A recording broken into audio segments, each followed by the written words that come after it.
Welcome students. आज हम आपके क्लास 12th के एक्सप्लेनेशन राइटिंग की शानदार ट्रिक का ये वीडियो लेकर आए हैं।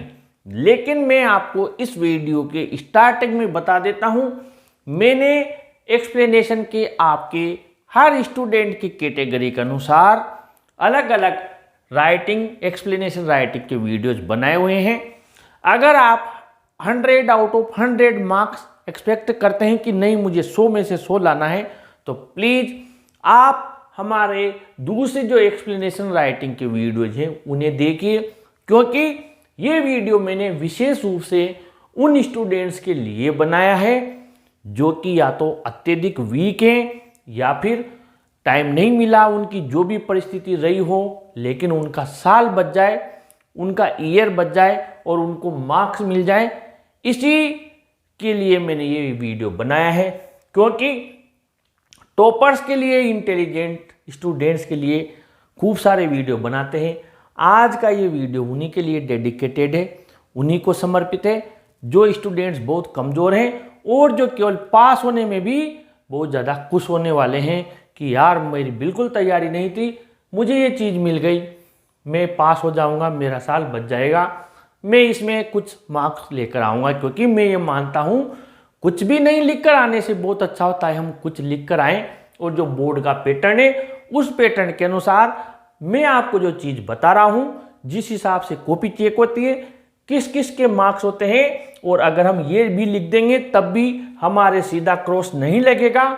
बाकी उसकी अंतरात्मा से एग्जामिनर की से वो 6 में से में जितने भी मार्क्स देगा उसे देने ही पड़ेंगे।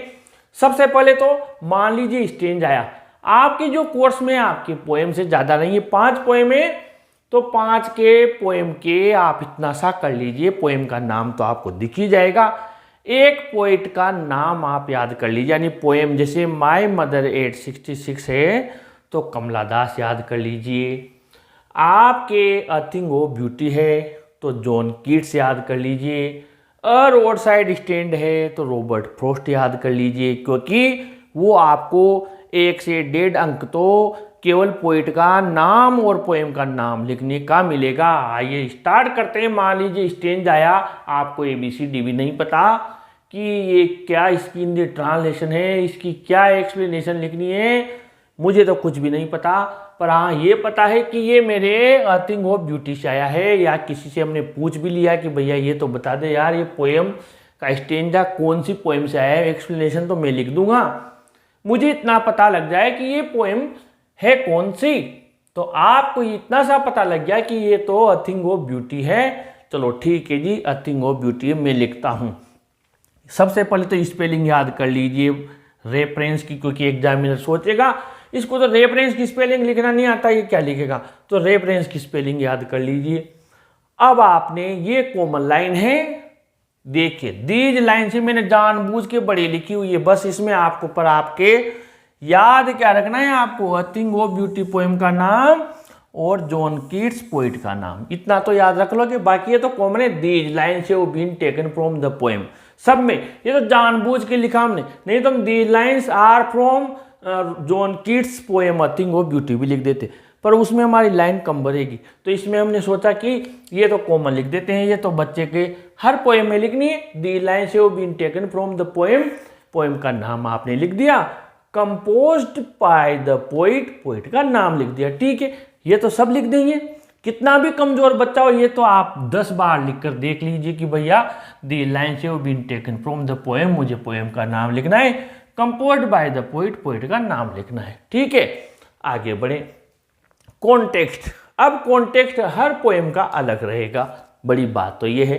तो अब हम क्या करें, कॉन्टेक्स्ट मान लीजिए मैंने अ थिंग ऑफ ब्यूटी का यहाँ पर लिख दिया कॉमन वाला, बाकी जो आपकी 4 पोएम हैं आप चाहे तो मैंने जो कॉमन एक्सप्लेनेशन बना रखी है उससे कमजोर विद्यार्थियों के लिए बात कर रहा हूं, केवल मात्र उसका कॉन्टेक्स्ट उठा लीजिए। क्या करें, केवल कॉन्टेक्स्ट उठा लीजिए। एक्सप्लेनेशन अगर वो कॉमन वाली भी याद नहीं होती है कि मुझे तो ये भी याद नहीं हो रही, तो भी दिक्कत नहीं है, आप कम से कम कॉन्टेक्स्ट तो उठा लीजिए। तो आप कॉन्टेक्स्ट उसका ले लीजिए, और आपने कॉन्टेक्स्ट जैसे मैंने अ थिंग ऑफ ब्यूटी का लिखा, the poet tells us that all these beautiful things inspire अस। कवि हमें बताता है कि ये सभी सुंदर वस्तुएं हमें प्रेरणा देती है। अब ये कॉन्टेक्स्ट माइंड लगाकर इतनी मेहनत करके बनाया है क्योंकि हर पोएम की स्टेंजा से कॉन्टेक्स्ट भी चेंज होता है, लेकिन सोचा कि ऐसा कॉन्टेक्स्ट लूं ताकि मेरा स्टूडेंट जब लिखे तो वो कोई सी भी लाइन दे, वो कॉन्टेक्स्ट वहाँ चले, उसके मार्क्स नहीं कटे। तो हमने ऊपर ही ये सब तरीका लगाया है कि वो कोई सा भी ये अर्थिंग वो ब्यूटी का आपकी स्टेंजा देगा, आपके मार्क्स नहीं कटेंगे, क्योंकि वो हर कॉन्टेक्स्ट जो भी आप लिखोगे वो लाइन कोई सी भी दे ये सोचेगा इसी का है, क्योंकि हमने बनाया उस हिसाब से है। He points out the blessings that are provided by the beautiful objects. वो उन ब्लेसिंग्स यानी उन आशीर्वादों के बारे में हमें बताता है जो कि सुंदर वस्तुएं हमें देती हैं, प्रोवाइड करवाती हैं, उपलब्ध करवाती हैं। अब पूरी पोएम है तो सुंदर वस्तुओं की, ले अब तू कहाँ से मार्क्स काटेगा, मार्क्स इसमें भी देगा, यानी कि इसके हमारे और इसके हमारे मार्क्स पक्के हो गए। वो 2 दे 3 दे जो भी दे मार्क्स देना पड़ेगा, क्योंकि स्टेप टू स्टेप मार्किंग होती है, क्रॉस नहीं लगा सकता। ठीक है, अब आ गए हम एक्सप्लेनेशन में। इतनी बड़ी एक्सप्लेनेशन लिख दी हमने, क्यों लिख दी? क्योंकि स्टेंजा जो देगा वो किसके काम आएगा? अपने काम आएगा, क्योंकि हमें और तो कुछ पता है नहीं, याद करके गए नहीं। तो फिर ये जो लाइन्स है बस इनको हमें इस तरीके से लिखना है कि वो ये माने कि ये इसने वैसा का वैसा कॉपी नहीं किया है, उसकी नज़रों से बचाते हुए और बहुत अच्छे से हमारा इंप्रेशन देते हुए हमें लिखना है। आइए देखते हैं क्या है। शुरुआत बड़े ही समझदारी से करनी है। The poet tales us about, कवि हमें इसके बारे में बताता है। भले ही आपको नहीं पता किसके बारे में बताता है, लेकिन शुरुआत से कीजिए। कवि हमें इस बारे में बताता है। अब बताइए किस बारे में बताता है? आ जाइए पहली लाइन पर, किस बारे में बताता है। तो आप क्या करें, ये जो भी हेल्पिंग वर्ब है, ये जो भी है, सीधा आप आ जाएं जहां पर कि कोई मूल चीज दी हुई होगी, आर्टिकल से दिया हुआ है। The grandeur of the dooms, कोई तो ऐसी चीज मिलेगी। इज टू, ये छोटे छोटे शब्द हैं, एंड यानी वो, सच यानी इस प्रकार, टू ये कोई काम के नहीं, इतना तो हम भी जानते हैं। मूल एक नाउन मिलेगी आपको, कोई संज्ञा मिलेगी, कोई ऐसी चीज मिलेगी, वो उठा लीजिए।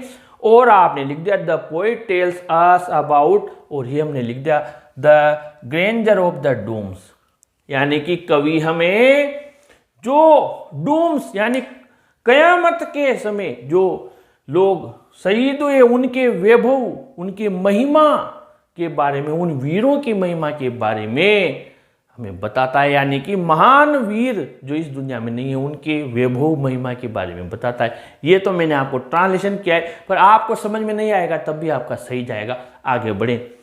थ्रू दीज लाइन्स, इन पंक्तियों के माध्यम से द पोइट हैज एक्सप्रेस्ड, कवि अपनी हिज या हर, अब मान लीजिए कमला दास है तो हर लिख देना, और ये जॉन कीट्स है तो हिज लिख दिया, ओब्लिक लगा के लिखा है।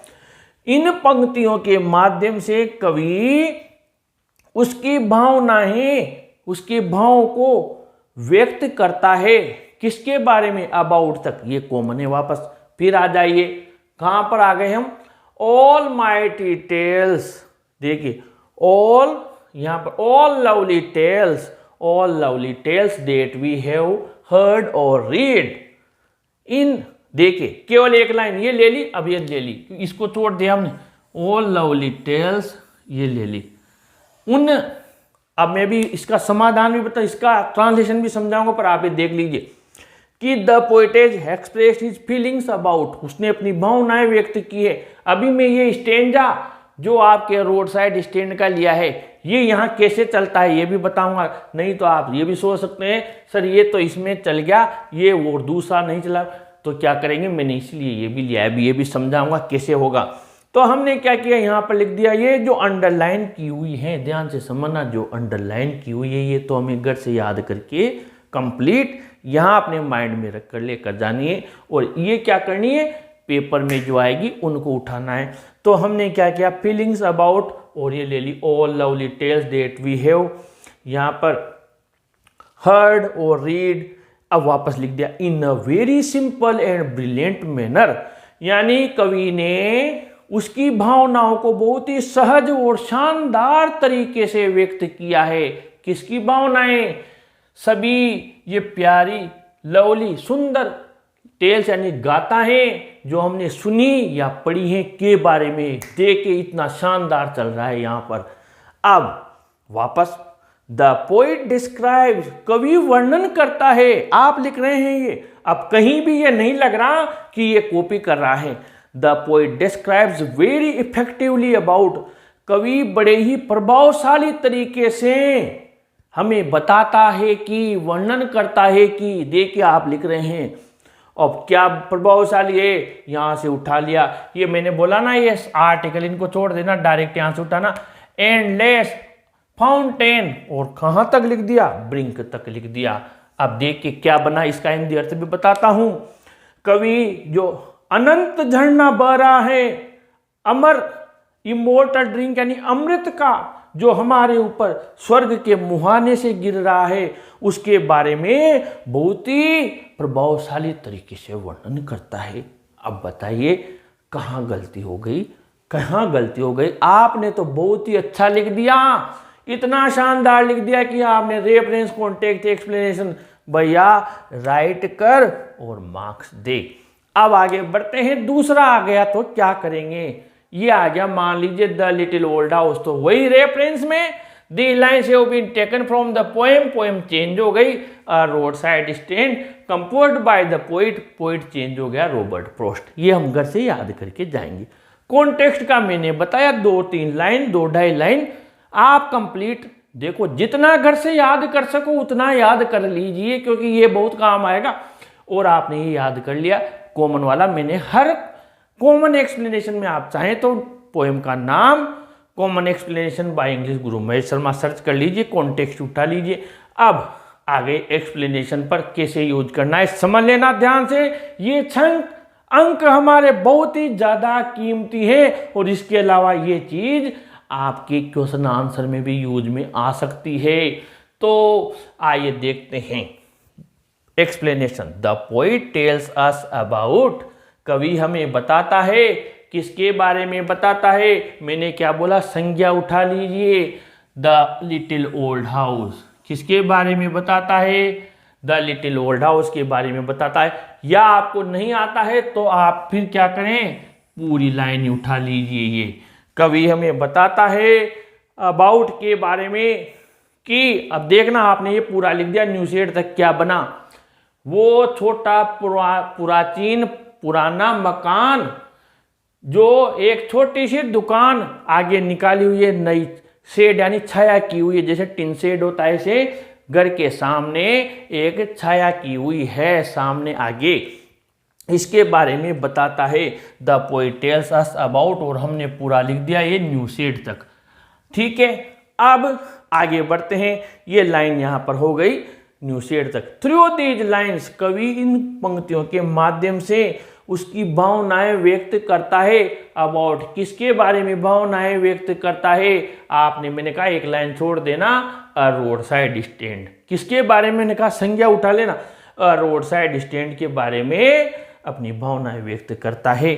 और फिर वापस आपने लिख दिया in a very simple and brilliant manner, बहुत ही शानदार, सहज और शानदार तरीके से। फिर आगे बढ़े, the poet describes very effectively about, कवि बहुत ही प्रभावशाली तरीके से वर्णन करता है किसके बारे में? अब दोनों लाइन लिख दीजिए, रोड साइड स्टैंड के बारे में, जो कि बड़ी ही करुणा से प्लेड यानी याचना करती है। और फिर it would not be fair पूरा लिख दिया, ऐसा कहना सही नहीं होगा कि वो भिक्षा में कोई रोटी मांग रही है। ठीक है, ये आपने लिख दिया, तो ये भी चल गया। तो मैंने बताया ये जो अंडरलाइन हो रही है, इन चीजों के बीच बीच में आपको ऐसे लाइंस को उठाना है। लाइंस उठाने का मैंने तरीका बताया, समझ में नहीं आया हो तो इस वीडियो को आप दोबारा देख लीजिए, और ऐसे ही वीडियोज के लिए अपने चैनल को भी सब्सक्राइब कीजिए। अच्छा लगा हो तो लाइक ज़रूर कीजिए, शेयर कीजिए। कंटिन्यू मेहनत करता रहूँगा एग्जाम तक, क्योंकि हमारा लक्ष्य है आपको अच्छे से अच्छी सफलता दिलवाना। Thank you.